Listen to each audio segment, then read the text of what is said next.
ಆ ವಿಜಯ ತನ್ನ ಕಥೆಯನ್ನು ಮುಂದುವರಿಸಿದ. ಇನ್ನೂ ಒಂದು ವಿಷಯವನ್ನು ಹೇಳ್ತೇನೆ. ಒಬ್ಬ ಅಗಸ ತನ್ನ ಪತ್ನಿಯ ಬಗ್ಗೆ ಮಾತಾಡ್ಕೊಂಡಿದ್ದನ್ನು ನಿನ್ನ ಎದುರಿಗೆ ಹೇಳ್ತೇನೆ. ದುರ್ಮಾರ್ಗಗಾನ್ ಸ್ವರಜಕೀನ್, ಅವನ ಪತ್ನಿ ಅವಳು ದುರ್ಮಾರ್ಗದಲ್ಲಿ ಹೋದವಳಾಗಿದ್ದು, ಅವಳು ನಾನು ಹೀಗೆ ನಿಂದಿಸಿದಂತೆ. ಸೋಹಂ ರಾಮೋನ ಮೈಥಿಲೀಂ ರಾವಣಸ್ಯ ಗೃಹೇ ಸ್ಪೃಷ್ಟಂ ಸ್ಥಿತಾ ಮಂಗೀಚಕಾರಯ, ನೀನು ದಾರಿ ಬಿಟ್ಟವಳಾಗಿದ್ದೆ, ಮತ್ತೆ ನನ್ನ ಕಡೆ ಬಂದಿದ್ದೆ, ನಿನ್ನನ್ನು ನಾನು ಸ್ವೀಕಾರ ಮಾಡಲಿಕ್ಕೆ ನನ್ನನ್ನೇ ರಾಮ ಅಂತ ತಿಳ್ಕೊಂಡಿದ್ದೀಯಾ ಅಂತ ಹೀಗೆ ಮಾತಾಡಿದ. ಯಥೇಚ್ಛಂ ಗಚ್ಚ, ಎಲ್ಲಿಗೆ ಹೋಗ್ಬೇಕನ್ನಿಸ್ತೋ ಅಲ್ಲಿ ಹೊರಟು ಹೋಗ. ನಾಹಂ ರಾಮವದಾಚರೆ, ನಾನು ಮಾತ್ರ ನಿನ್ನನ್ನು ರಾಮನಂತೆ ಸ್ವೀಕಾರ ಮಾಡೋದಿಲ್ಲ.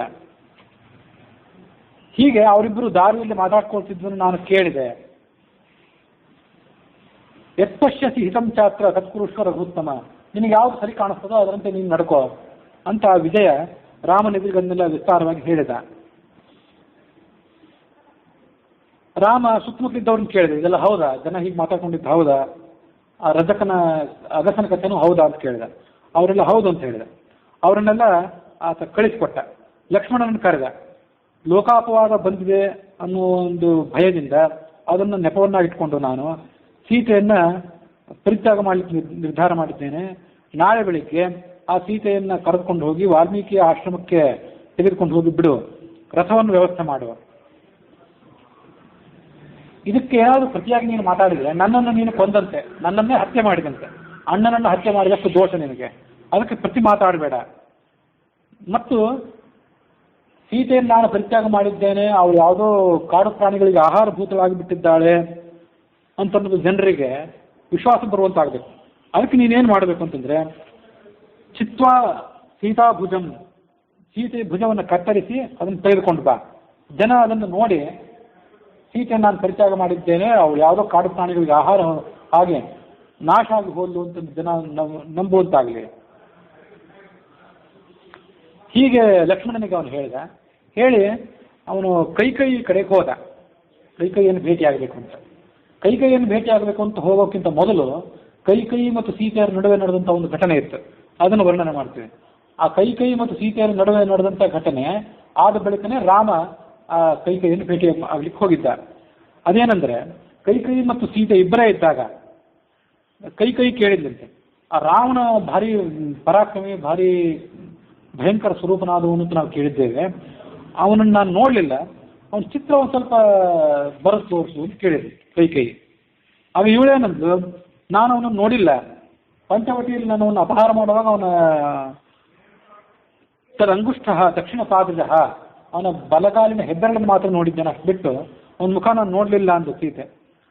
ಆಗ ಅವಳೇನಂದು, ಇಲ್ಲಿ ಆ ಹೆಬ್ಬೆರಳನ್ನು ಹೇಗಿತ್ತು ಅದನ್ನು ಬರೀ, ಈ ಗೋಡೆ ಮೇಲೆ ಬರೀ ಅಂತ ಕೈ ಒತ್ತಾಯಿಸಿದ್ಲು. ಹೆಬ್ಬೆರಳು ಹೀಗಿತ್ತು ಅಂತ ಏನೋ ತನ್ನ ಕಲ್ಪನೆಯಿಂದ ಅವಳು ಬರೆದು ಆ ಸೀತೆ. ತಾಮಾಮಂತ್ರ್ಯ ಗೃಹಂ ಯಯೌ, ಆ ಅಂಗುಷ್ಟ ಬರೆದು ಆಕೆ ಹೊರಟೋಗ್ಬಿಟ್ಲಲ್ಲಿಂದ. ಈ ಕಡೆ ಇವಳು ಏನು ಮಾಡಿದ್ಲು, ಯಥಾಯೋಗ್ಯೋ ದಶಾನನ, ಕೈ ತನ್ನ ತಲೆಯನ್ನು ಓಡಿಸಿ ಆ ಭಯಂಕರವಾದ ಅಂಗುಷ್ಟಕ್ಕೆ ಹೋಲುವಂತೆ ಇಡೀ ಚಿತ್ರವನ್ನು ರಚನೆ ಮಾಡಿದ್ಲು. ರಾಮಂ ದೃಷ್ಟುಂ ಕುಬುದ್ಧಿತ, ರಾಮ ಬಂದಾಗ ಅವನು ತೋರಿಸಿಬಿಡ್ಬೇಕು ಇದು ಅಂತ ಸಂಚೆ ಮಾಡಿ ಹೀಗೆ ಮಾಡಿದ್ಲು. ಅದೇ ಸಮಯಕ್ಕೆ ಅಲ್ಲಿ ರಾಮ ಬಂದ. ಅವಳು ಗಡಬಡಿಸಿ ಎದ್ದಳು. ಆ ಗೋಡೆ ಸಮೀಪನೇ ರಾಮನಿಗೆ ಆಸನ ಹಾಕಿಬಿಟ್ಲು, ಅಲ್ಲೇ ಕೂತ್ಕೊ ಅಂತೇಳಿ. ಅವನಲ್ಲಿ ಕೂತ್ಕೊಂಡ. ಆ ರಾವಣನ ಚಿತ್ರವನ್ನು ನೋಡಿದ. ರಾವಣನ ಚಿತ್ರ ಇವಳು ಬರೆದಿದ್ದು ರಾವಣನಿಗೆ ಎಷ್ಟು ಹೋಲ್ತಿತ್ತೋ ಅದು ವಿಷಯ ಬೇರೆ. 10 ತಲೆಗಳಂತೂ ಇದ್ದು ಅಲ್ಲ, 10 ತಲೆಗಳಿದ್ಮೇಲೆ ರಾವಣ ಅಂತಲೇ ಗೊತ್ತಾಗಿದ್ದಿರಬೇಕು. ರಾಮ ಕೇಳಿದ, ಇದು ಯಾರು ಬರೆದಿದ್ದು? ಅವಳು ಹೇಳಿದ್ಲು, ಸೀತನೇ ಬರೆದದ್ದು ಇದನ್ನ. ಯತ್ರ ಯತ್ರ ಮನೋಲಗ್ನಂ ಸ್ಮರ್ಯತೆ ಹೃದತ್ಸದ ಸ್ತ್ರೀಯಾಶ್ಚರಿತ್ರಂ ಕೋವೇತ್ತಿ ಶಿವಾಜ್ಯ ಮೋಹಿತಾ ಸ್ತ್ರೀಯ. ಸ್ತ್ರೀಯರ ಮನಸ್ಸು ಎಲ್ಲಿ ಯಾವುದನ್ನಾದ್ರೂ ಹಿಂದೆ ನೋಡಿದ್ದಾರೆ ಅದನ್ನೇ ಮತ್ತೆ ಈಗ ನೆನಪು ಮಾಡ್ಕೊಳ್ತದೆ. ಅವರ ಸ್ವಭಾವ ಯಾರಿಗೆ ಗೊತ್ತು? ಸ್ತ್ರೀಯರ ಸ್ವಭಾವ. ಆ ಸ್ತ್ರೀಯರ ಸಂಚಿಗೆ ಬಲಿಯಾಗಿ ಶಿವಾದಿಗಳೇ ಮೋಹಿನಿ ಸಂಚಿಗೆ ಬಲಿಯಾದನು ಶಿವ ಅಂತ ಕಥೆ ಇದೆಯಲ್ಲ, ಅದನ್ನು ಈ ಕೈ ರಾಮನ ಎದುರು ನೆನಪು ಮಾಡಿದ್ಲು. ರಾಮ ಅದನ್ನು ಕೇಳಿದ. ಆ ಸೀತೆಯ ಬಗ್ಗೆ ಅಪವಾದ ಬಂದಿರೋದನ್ನು ಕೂಡ ಕೈಯ ಮುಂದೆ ಆತ ಬಣ್ಣಿಸಿದ. ಲಕ್ಷ್ಮಣನ ಮೂಲಕ ಅವಳನ್ನು ನಾನೀಗ ಬಿಟ್ಟುಕೊಡುವವನಿದ್ದೇನೆ, ಗಂಗಾ ನದಿ ತೀರದಲ್ಲಿ ಬಿಟ್ಟುಕೊಡುವವನಿದ್ದೇನೆ. ಅವಳನ್ನು ಅಲ್ಲಿ ಬಿಟ್ಟುಕೊಟ್ಟ ಮೇಲೆ ಯಾವ್ದಾರ ಪ್ರಾಣಿಗಳು ಬಲಿಯಾಗ್ತಾಳೆ, ಅವಳ ಭುಜವನ್ನು ಕತ್ತರಿಸ್ಕೊಂಡು ತಗೊಂಡು ಬಾ ಅಂತ ಹೇಳಿದ್ದಾನೆ. ಅವನು ಆ ಭುಜವನ್ನು ಕತ್ತರಿಸ್ಕೊಂಡು ಬಂದ ಮೇಲೆ ಅದನ್ನ ನಿನಗೆ ಮತ್ತು ಪೌರರಿಗೆ ತೋರಿಸ್ತಾನೆ. ಯಾಕೆಂದ್ರೆ ಅವಳು ಅದೇ ಭುಜದಿಂದೇ ಅಲ್ಲ ಚಿತ್ರ ಬರೆದದ್ದು, ರಾವಣನ ಚಿತ್ರವನ್ನು, ಆ ಭುಜನೇ ಕತ್ತರಿಸಿ ಹೋಗ್ಲಿ ಅಂದ ರಾಮ. ಹಾಗೆ ನೋಡಿದ್ರೆ ಸೀತೆಯನ್ನು ಕೊಲಿಸೇ ಬಿಡಬೇಕು ಅಂತಿತ್ತು ನನಗೆ, ರಾಮ ಹೇಳಿದ ಕೈಕೇಯಿ ಎದುರಿಗೆ. ಆದರೆ ಸ್ತ್ರೀ ಹತ್ಯೆ ಮಾಡಬಾರ್ದು ಅನ್ನೋ ಕಾರಣಕ್ಕಾಗಿ ಅವಳ ಭುಜವನ್ನು ಮಾತ್ರ ಕತ್ತರಿಸು ಅಂತ ನಾನು ಹೀಗೆ ಹೇಳಿದ್ದೇನೆ. ನಚೋದಿತಶ್ಚತಾಂ ಹಿಂಸ್ರಾಹ ಭಕ್ಷಯಿಷ್ಯಂತೆ ವೈಕ್ಷಣ. ಭುಜ ಕತ್ತರಿಸ್ಕೊಂಡು ಇನ್ನು ಬರಲಿ, ಮುಂದೆ ಯಾವುದೋ ಕಾಡು ಪ್ರಾಣಿ ಅವಳು ತಿಂದು ಬಿಡ್ತದೆ, ಅಥವಾ ಕಾಡು ಪ್ರಾಣಿ ತಿಂದು ಆದ್ಮೇಲೆ ಅಲ್ಲಿ ಉಳಿದಂಥ ಭುಜವನ್ನಾದ್ರೂ ಇನ್ನು ತೊಗೊಂಡು ಬರಲಿ. ಕೈ ಭಾರಿ ಸಂತೋಷ ಆಯಿತು. ಸೀತೆ ಹೋದ್ಮೇಲೆ ಇನ್ನೇನು ರಾಮನೋ ಬದುಕಲಿಕ್ಕಿಲ್ಲ. ರಾಮ ಬದುಕಿನ ಮೇಲೆ ನಿರಾಶೆ ಹೊಂದಿ ರಾಜ್ಯ ಬಿಟ್ಟು ಬಿಡ್ತಾನೆ. ರಾಮ ರಾಜ್ಯ ಬಿಟ್ಟ ಅಂದರೆ ಅವನ ಸೇವೆಗಾಗಿ ಲಕ್ಷ್ಮಣನೂ ಹೊರಡ್ತಾನೆ. ಇನ್ನು ಸದಾ ಶ್ರೀರಾಮವಾಕ್ಯನ ಭರತೋಮಿಯ ಪ್ರಶಾಸ್ತಿ. ಹೋಗುವಾಗ ರಾಮ ಹೇಳಿ ಹೋಗ್ತಾನೆ, ನೀನೇ ರಾಜ್ಯ ಆಳು ಭರತನನ್ನ. ರಾಮ ಲಕ್ಷ್ಮಣರಿಬ್ಬರು ಕಾಡಿಗೆ ಹೋಗಿಬಿಡ್ತಾರೆ. ಭರತನಿಗೆ ರಾಜ್ಯ ಒಪ್ಪಿಸಿಬಿಡ್ತಾನೆ. ನನ್ನ ಅಪೇಕ್ಷೆ ಈಡೇರಿದಂತಾಯ್ತು ಅಂದ್ಕೊಂಡ್ಳು ಅವಳು. ಇಷ್ಟೆಲ್ಲ ಆಲೋಚನೆ ಮಾಡಿ ಅವಳು ಮನಸ್ಸಿನಲ್ಲಿ ಸಂತೋಷ ಪಡ್ಲಿಕ್ಕೆ ಪ್ರಾರಂಭಿಸಿದಳು. ರಾಮ ಕೈಗೆ ನಮಸ್ಕಾರ ಮಾಡಿ ಸುಮಿತ್ರೆ ಕಡೆ ಹೋದ, ಕೌಸಲ್ಯ ಕಡೆನೂ ಹೋದ. ನಡೆದದ್ದನ್ನೆಲ್ಲ, ಸಭಾ ಮಧ್ಯದಲ್ಲಿ ನಡೆದದ್ದನ್ನ, ಕೈ ಮನೆಯಲ್ಲಿ ನಡೆದದ್ದನ್ನೆಲ್ಲ ಅವರಿಗೆ ವಿಸ್ತಾರವಾಗಿ ಹೇಳಿದ.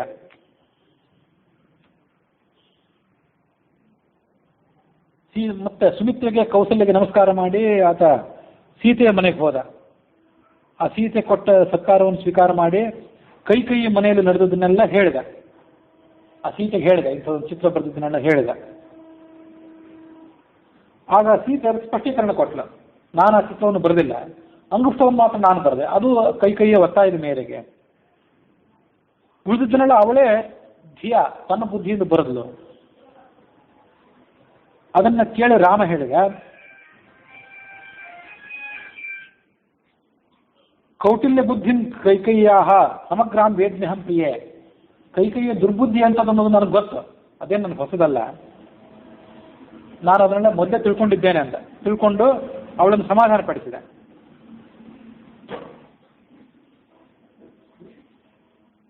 ಕಾತೆ ವಾಂಛಾ ದ್ವದಸ್ವತ್ವಂ ಸತ್ಯ ದಾಸ್ಯಾಮಿ ನಿಶ್ಚಿತಂ. ಸಮಾಧಾನ ಪಡಿಸಿ ಅವಳಿಗೆ ಹೇಳಿದೆ, ನಿನಗೇನಾದ್ರು ಅಪೇಕ್ಷೆ ಇದ್ರೆ ಅದನ್ನು ಈಡೇರಿಸ್ಕೊಡ್ತೇನೆ.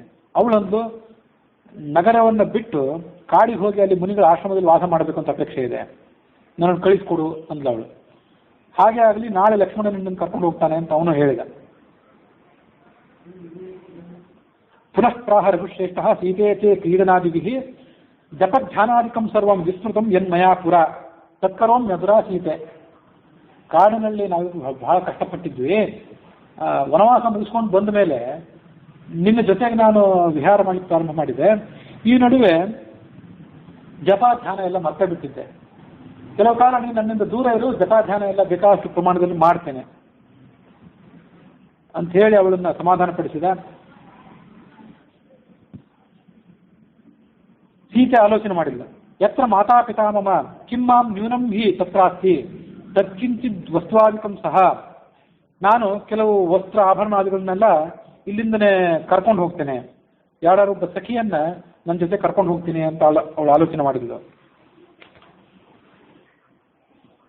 ಹೀಗೆ ಅವಳು ಆಲೋಚನೆ ಮಾಡಿ ಆ ರಾತ್ರಿಯನ್ನ ಕಳೆದ್ರವರು. ಬೆಳಗಾಗಿ ಎದ್ದು ಅವಳು ಸ್ನಾನ ಇತ್ಯಾದಿಗಳನ್ನು ಮುಗಿಸಿದ್ಲು, ರಾಮನು ಸ್ನಾನ ಇತ್ಯಾದಿಗಳನ್ನು ಮುಗಿಸಿದ. ಪೃಷ್ಟ್ವಾ ಊರ್ಮಿಳಾಧಿಕಾ ಸ್ತ್ರೀಯ ತತಶ್ವಷ್ಟು ಪ್ರಣಮ್ಯ ಚ ಗಂಗಾತೀರಸ್ಥಿತಾನ್ ವೃಕ್ಷಾನ್ ಮುನೀನ್ ದೃಷ್ಟಂ ಸಮುದ್ಯತ. ಅತ್ತೆಯಂದ್ರಿಗೆಲ್ಲ ನಮಸ್ಕಾರ ಮಾಡಿದ್ಲು. ಕಾಡಿಗೆ ಹೋಗ್ತಾ ಇದ್ದೇನೆ, ಮುನಿಗಳನ್ನ ಭೇಟಿಯಾಗಬೇಕಾಗಿದೆ ಅಂತ ಅವರಿಗೆಲ್ಲ ಹೇಳಿದ್ರು. ದಾಸಿಯೊಬ್ಬರನ್ನು ಕರೆದುಕೊಂಡು ರಥವನ್ನು ಏರಿದ್ಲು. ಸಖ್ಯ ತುಳಸ್ಯಾಥ, ಒಂದು ತುಳಸಿ ವೃಂದಾವನ ಇದ್ದಿರಬೇಕು, ಮತ್ತೊಬ್ಬರು ಸಖಿ, ಇವರಿಬ್ಬರನ್ನು ಕರೆದುಕೊಂಡು ಆ ರಥ ಏರಿದ್ಲು. ಇಂದ್ರಾದಿ ದೇವತೆಗಳು ಅವರ ಸೇವೆ ಮಾಡಲಿಕ್ಕಾಗಿ ಹಿಂಬಾಲಿಸಿದರು. ದ್ವಿತೀಯಾಂ ಯಮನಾಂ ತಾಂ ಮಹಾಪುಣ್ಯಾಂ ತಥಾ ಮಂದಾಕಿನೀಂ ನದೀಂ ದ್ವಿತೀಯಾಂ ತಮಸಾಂ ಪುಣ್ಯಾಂ ಸಮುಲ್ಲಂಘ್ಯ ಸ ಲಕ್ಷ್ಮಣಃ. ಮಂದಾಕಿನಿ ನದಿಯನ್ನು ಅವಳು ಗಂಗಾ ನದಿಯನ್ನು ದಾಟಿದ್ದು, ಮುಂದೆ ತಮಸಾ ನದಿಯನ್ನು ಕೂಡ ದಾಟಿದ್ಲು. ಒಂದು ಪಿಪ್ಪಲ ವೃಕ್ಷ ಇತ್ತಲ್ಲಿ ಆ ತಮಸಾ ನದಿಯನ್ನು ದಾಟಿದ ಮೇಲೆ. ಆ ವೃಕ್ಷದ ಕೆಳಗೆ ಆ ಸೀತೆಯನ್ನು ಆತ ಕೂಡಿಸಿದ. ಅವಳನ್ನು ಕೂಡಿಸಿ ಅವಳಿಗೆ ಈ ಮುಂದಿನಂತೆ ಮಾತು ಹೇಳಿದ. ರಾಮ ಲೋಕಾಪವಾದ ಭಯದಿಂದ ನಿನ್ನನ್ನು ಪರಿತ್ಯಾಗ ಮಾಡ್ತಿದ್ದಾನೆ, ಇದರಲ್ಲಿ ನನ್ನ ಭಯ ಏನೂ ಇಲ್ಲ, ನನ್ನನ್ನು ನೀನು ಕ್ಷಮೆ ಮಾಡು. ಹೀಗೆ ಅವನು ಹೇಳಿ ರಥವನ್ನು ತೆಗೆದುಕೊಂಡು ಅಲ್ಲಿಂದ ಹೊರಟೋಗಿಬಿಟ್ಟ ಲಕ್ಷ್ಮಣ. ಶಿಷ್ಯರ ಮೂಲಕವಾಗಿ ವಾಲ್ಮೀಕಿಗೆ ಈ ಸಂಗತಿ ಎಲ್ಲ ತಿಳಿದು ಬಂತು, ಸೀತೆ ಪರಿತ್ಯಾಗ ಆಗಿದೆ, ಸೀತೆ ಕಾಡಿನಲ್ಲಿದ್ದಾಳೆ ಅಂತ. ಶಿಷ್ಯರು ಹೇಳಿದ್ರು, ಈ ಕಡೆ ಜನಕನೂ ಹೇಳಿದ. ತಾನು ಕೆಲವು ಸ್ತ್ರೀಯರನ್ನು ಕರೆದುಕೊಂಡು ಆ ಗಂಗಾ ನದಿ ತೀರಕ್ಕೆ ಹೋದ. ಅಲ್ಲಿ ಒಂದು ಪಲ್ಲಕ್ಕಿಯಲ್ಲಿ ಅವಳನ್ನು ಕೂಡಿಸಿಕೊಂಡು ಸಕಲ ವೈಭವ ಪುರಸ್ಸರವಾಗಿ ನರ್ತನ ವಾದ್ಯಾದಿಗಳ ಸಮೇತವಾಗಿ ಅವ್ರನ್ನ ಕರ್ಕೊಂಡು ಬಂದ. ವಿನಾಯ ಜನಕ ಸೀತಾ ವಾಲ್ಮೀಕಿ ಆಶ್ರಮೇ ಮುದ. ಜನಕನು ಕೂಡ ಅಲ್ಲಿ ಹೋಗಿದ್ದ. ವಾಲ್ಮೀಕಿ ಆಶ್ರಮಕ್ಕೆ ಹೀಗೆ ಸೀತೆ ಪ್ರವೇಶ ಮಾಡಿದ್ಲು. ಅಲ್ಲಿರುವಂಥ ಸ್ತ್ರೀಯರು ಅವಳಿಗೆ ಆರತಿ ಎತ್ತಿ ಅವಳನ್ನು ಒಳಗೆ ಕರ್ಕೊಂಡು ಬಂದ್ಲು. ಒಂದು ಬಂಗಾರದ ಮಂಚದಲ್ಲಿ ಅವಳನ್ನು ಕೂಡಿಸಿದ್ರು ಮತ್ತು ಅವಳಿಗೆ ಏನೇನು ಅಂತ ಬಯಕೆಗಳಿದ್ರೆ ಅದನ್ನೆಲ್ಲ ಅವರು ಪೂರೈಸಿದರು. ಶಿಬಿಕಾ ಸಂಸ್ಥಿತಾದಿ ಸೀದಾ ದದರ್ಶ ವನಕೌತುಕಂ. ಅವಳಿಗೆ ಸಂಚಾರ ಮಾಡಬೇಕು ಅಂತ ಅಪೇಕ್ಷೆ ಬಂದಾಗೆಲ್ಲ ಪಲ್ಲಕ್ಕಿಯಲ್ಲಿ ಅವಳನ್ನು ಕೂಡಿಸಿ ಎಲ್ಲ ಕಡೆ ಸಂಚಾರ ಮಾಡಿಸ್ತಿದ್ರು. ಯಥಾಪೂರ್ವಂತು ಸಾಕೇತೆ ಸುಖಮಾಪ ವಿದೇಹಜ ತಥಾ ಮುನೇ ರಾಷ್ಟ್ರಮೇಪಿ ಸುಖಮಾಪ ಪತಿವ್ರತ. ಅವಳು ಅರಮನೆಯಲ್ಲಿದ್ದಾಗ ಯಾವ ಥರದ ವೈಭವದಿಂದ ಮೆರೆದಾಡಿದ್ಲು ಅಂಥದೇ ವೈಭವದಿಂದ ಕಾಡಿನಲ್ಲಿ ಕೂಡ ಅವಳು ಕಾಲ ಕಳೆದ್ಲು. ಇದಕ್ಕೆ ಸಂಬಂಧಪಟ್ಟಂತೆ ತಾತ್ಪರ್ಯ ಹೀಗೊಂದು ಕಥೆ ಹೇಳ್ತೀವಿ. ಸುರಾಣಕರು ಅಂತ ಕೆಲವು ರಾಕ್ಷಸರಿದ್ರು. ಅವರು ದೊಡ್ಡ ತಪಸ್ಸು ಮಾಡಿದರು, ಚತುರ್ಮುಖ ಬ್ರಹ್ಮನನ್ನು ಸಾಕ್ಷಾತ್ಕರಿಸ್ಕೊಂಡ್ರು.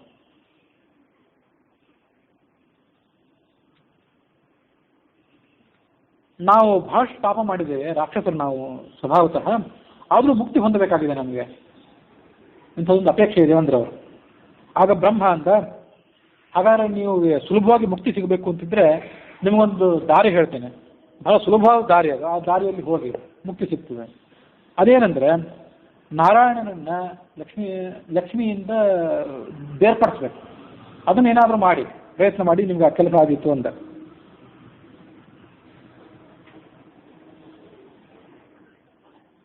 ಬ್ರಹ್ಮ ಹೀಗೆ ಹೇಳಿದ್ದನ್ನು ಕೇಳಿ ಅವರೆಲ್ಲ ಭೂಮಿಯಲ್ಲಿ ಬಂದು ಹುಟ್ಟಿದರು. ಆ ಬ್ರಹ್ಮನ ಮಾತನ್ನು ಕೇಳಿ ರಾಮ ರಾಜ್ಯ ಆಳ್ತಿದ್ದಾಗಲೇ ಅವ್ರ ಜನನ ಆಗಿತ್ತು. ಅನಾದಿ ಕಾಲದಿಂದ ದೊಡ್ಡ ಮಟ್ಟದ ಪಾಪ ಮಾಡಿದ್ರು ಅವರು. ಆ ಪಾಪ ಮಾಡಿದ್ದ ಕಾರಣಕ್ಕಾಗಿ ಅವ್ರು ಹುಟ್ಟಿ ಬಂದಿದ್ರು. ಸೀತೆ ಅವಳನ್ನ, ಆ ರಾಕ್ಷಸರನ್ನ ತನ್ನ ಮಾಯೆಯಿಂದ ಮೋಹಿತರನ್ನಾಗಿ ಮಾಡಿದ್ಲು. ಅವಳು ಅವರ ಮನಸ್ಸಿನಲ್ಲಿ ದುರ್ಬುದ್ಧಿ ಬರುವಂತೆ ಅವ್ರು ಮಾಡಿದ್ರು.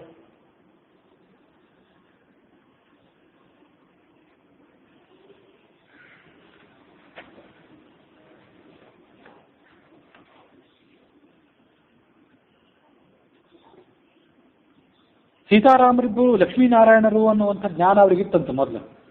ಯಾವುದೋ ಸಜ್ಜನ ಸಹವಾಸದಿಂದಾಗ ಅಂತ ಒಂದು ಜ್ಞಾನ ಇತ್ತು. ಆ ಜ್ಞಾನ ಹೋಗಬೇಕಲ್ಲ, ತತ್ವಜ್ಞಾನ ಹೋಗಿ ಅನ್ಯಥಾ ಜ್ಞಾನ ಬಂದು, ತಪ್ಪು ಜ್ಞಾನ ಬಂದು, ತಪ್ಪು ಕಲ್ಪನೆ ಆಗಿ ಅವರು ಸೀತಾರಾಮರನ್ನು ಬೇರ್ಪಡಿಸುವಂಥ ಕೆಲಸಕ್ಕೆ ಕೈ ಹಾಕ್ತಾರೆ. ಅದಕ್ಕಾಗಿ ಆಕಸ್ಮಿಕವಾದಂಥ ಸಜ್ಜನ ಸಂಪರ್ಕದಿಂದ ಏನು ಅವರಿಗೆ ಸುಜ್ಞಾನ ಬಂದಿತ್ತು, ಆ ಸುಜ್ಞಾನ ಹೋಗುವಂತೆ ಇವಳು ವ್ಯವಸ್ಥೆ ಮಾಡಿದ್ಲು ಸೀತೆ. ಮೈಥಿಲಸ್ಯ ತನಯ ವ್ಯಚಾಲಯ ಮಾಯೆಯ ಸ್ವತನುವ ಸ್ವಮಾರ್ಗತಃ. ತನ್ನ ಮಾಯೆಯಿಂದ ಅವರನ್ನು ಭ್ರಷ್ಟರನ್ನಾಗಿ ಮಾಡಿದ್ಲು. ಹಾಗಾಗಿ ಸೀತಾರಾಮರಿಬ್ರು ಕೇವಲ ಮನುಷ್ಯರು ಅನ್ನುವಂಥ ಕಲ್ಪನೆ ಅವರಿಗೆ ಬರುವಂತಾಗಿರುತ್ತೆ.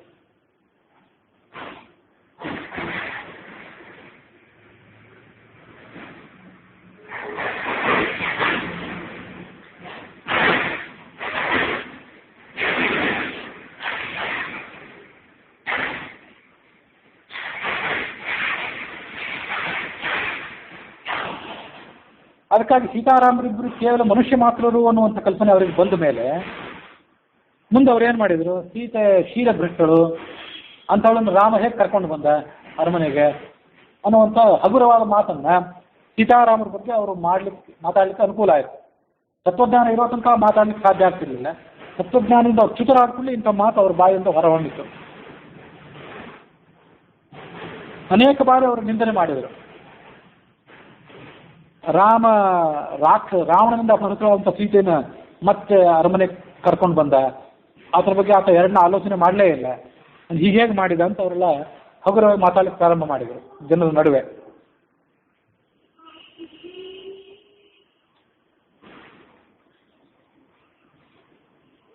ಬ್ರಹ್ಮವಾಕ್ಯ ಮೃತಮೇವ ಕಾರಯನ್ ಪಾತಯನ್ ಸಮಸಿ ಚಾಂಧ ಆಸುರಾನ್ ನಿತ್ಯಮೇವ ಸಹಿತೋಪಿ ಹೀತೆಯ ಸೋಜ್ಞ ಸಾಕ್ಷಿಕಮಭೂದ್ವಿಯುಕ್ತವತ್. ಬ್ರಹ್ಮನ ಮಾತನ್ನು ಸತ್ಯ ಮಾಡಬೇಕಾಗಿತ್ತು. ಬ್ರಹ್ಮ ಅವರಿಗೆ ಹಾಗೆ ಸೂಚನೆ ಕೊಟ್ಟಿದ್ನಲ್ಲ, ಸೀತಾರಾಮರನ್ನು ವೀಕ್ಷರನ್ನಾಗಿ ಮಾಡಿ ನೀವು ಮೋಕ್ಷ ಪಡ್ಕೊಳ್ತೀರಿ ಅಂತ ಅವ್ರಿಗೆ ಹೇಳಿಬಿಟ್ಟಿದ್ದ.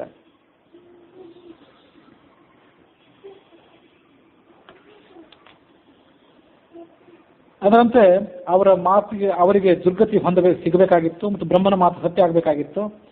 ಅದರಂತೆ ರಾಮ ಏನು ಮಾಡಿದ, ಅಜ್ಞರ ದೃಷ್ಟಿಯಿಂದ, ಯಾರು ಶಾಸ್ತ್ರದ ನಿಜವಾದ ರಹಸ್ಯವನ್ನು ತಿಳಿದಿಲ್ವೋ ಅಂಥವ್ರ ದೃಷ್ಟಿಯಿಂದ ಮಾತ್ರ ರಾಮ ಸೀತಾ ಇಬ್ಬರು ಕೂಡ ಬೇರ್ಪಟ್ಟಿದ್ದಾರೆ ಅನ್ನುವಂಥ ಕಲ್ಪನೆ.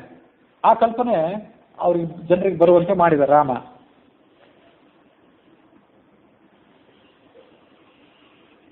ಇಲ್ಲಿ ಹೀಗಿದೆ, ಸೋಜ್ಞ ಸಾಕ್ಷಿಕಮಭೂತ್ ವಿಯುಕ್ತವತ್.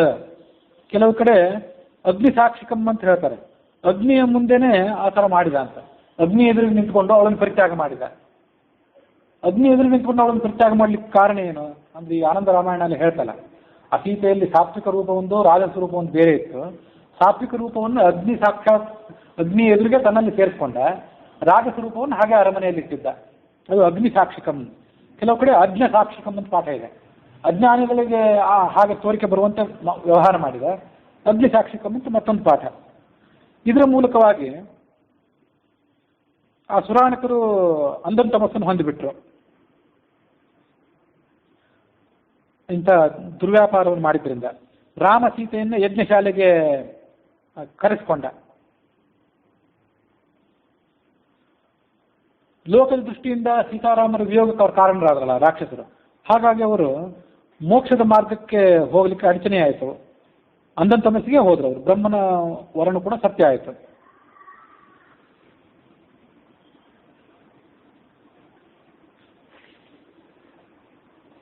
ಹೀಗೆ ಆತ ಅವಳನ್ನ ಸೀತಾ ಪರಿತ್ಯಾಗವನ್ನು ಮಾಡಲಿಕ್ಕೆ ಬೇಕಾದ ಹಿನ್ನೆಲೆ ಏನಿದೆ ಅದನ್ನ ತಾತ್ಪರ್ಯದ ಹಿನ್ನೆಲೆಯಲ್ಲಿ ನಾವು ಶ್ರವಣ ಮಾಡಿದ್ವಿ.